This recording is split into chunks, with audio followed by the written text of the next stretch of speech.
دا مخکې جمعه کې تاسې به لیدلي او زما دا ویډیو مو سره کړی چې د پاکستان په ډسنل خان کې د پاکستان د پوځ په بیس باندې حمله وشوه او تقریبا په 100 پوځیانو خپل ژوند د لاسه ورکړه او هلاک شو.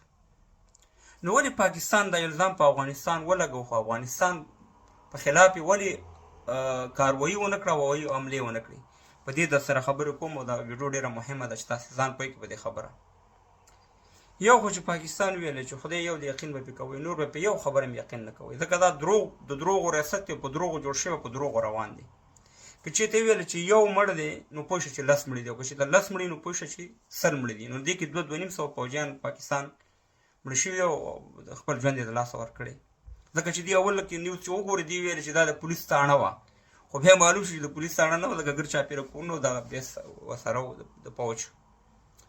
افغانان ورونو ما ډېر مخالفت په دغه اوسني نظام په بعضې شیانو کړی او دې کې کوم شک نشته، ویډیوګانې پرتې دي. ما به ویله چې دوی ولې قطر کې اوسېږي، د طالبانو کورونه ولې هلته وړي؟ نو په دې باندې ما ته اعتراض خو زه وایم چې ډېر زبردست کار یې کړی. ځکه که زما ویډیوګانې تاسې وګورئ، ما به همیشه ټینګار په دې کوو چې پاکستان سره زموږ مشکل نه حل کېږي، که هغه د ډورن لاین وي، که د افغانستان هره مسله وي. د پاکستان پلاران چې دي، چې یو امریکا ده او بل برطانیا ده، باید دې سره موږ خبرې وکړو. نو اوسني نظام ته زه سلام کوم چې دې همدغه کار کړی چې اوس پاکستان پرېښی دی او د امریکا او برطانیا، خصوصا امریکا سره یې دا خپله خبره شریکوي او د افغانستان په مربوط چې هره مسله وي دې ورسره د پاکستان نه ځان خلاص کړو. کېدای شي بعضې خلک وایي چې دا خو غلامي نه ده وروره، دا د دنیا یو دستور دی، دا د دنیا د امریکا چې ده د دنیا یو زورواکی دی. نو چې زورواکی دی او منطقه کې وي ته به څه وکړي؟ څه یې نشي کولی، که څه ورسره کوې خو تا خرابوي دي. نو اوسني د افغانستان نظام ډېره ښه پالیسي روان کړې ده چې د امریکې سره هره مسله چې وي امریکې سره ادا کوي. ځکه د پاکستان چې دی دا د امریکې پراپرټي ده، پلار یې هغه دی. نو اوسني حکومت، اوسني نظام د افغانستان ډېر زبردست کار کوي چې د امریکایانو سره د برطانیانو سره خبره شریکه کړې ده او هره فیصله چې کېږي د هغې طرف نه کېږي. که تاسې به لیدلي نو دغه 20 کاله جمهوریت چې و په افغانستان کې، ډالر هم راتله، جمهوریت هم و، هر شی و، مګر توکمه چې ووهل شوه په واشنګټن کې هر څه ختم شو. نو د دې نه دا مطلب چې د پاکستان چې هر شی کوي توکمه چې دغه په واشنګټن کې دغه د پوځ مشر مقرریږي، که بلې مقرریږي، که بل شی کېږي، د امریکې د اجازت نه بغیر دی ډوډۍ نشي خوړی د پاکستان ریاست. نو دغه هوایي حملې چې نه کوي په افغانستان کې، فکر کوي یو ځل 2 ځلې په خوست کې په کونړ کې حملې وکړي، خو خپل پلار امریکې ورته وویل چې بس دیګر نه به د افغانستان په خاوره باندې مداخلت نه کوي. که اوس که چېرته دا د امریکې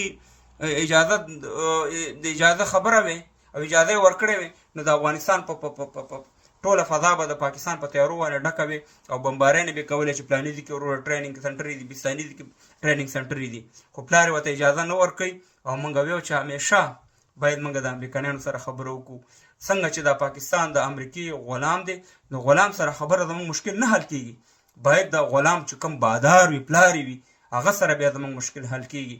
او موږ دومره دا بعد کېدای شي د اوسني نظام ته وایي چې دا خو غلامي ده. ولا غلامي ملامي نشته وروره.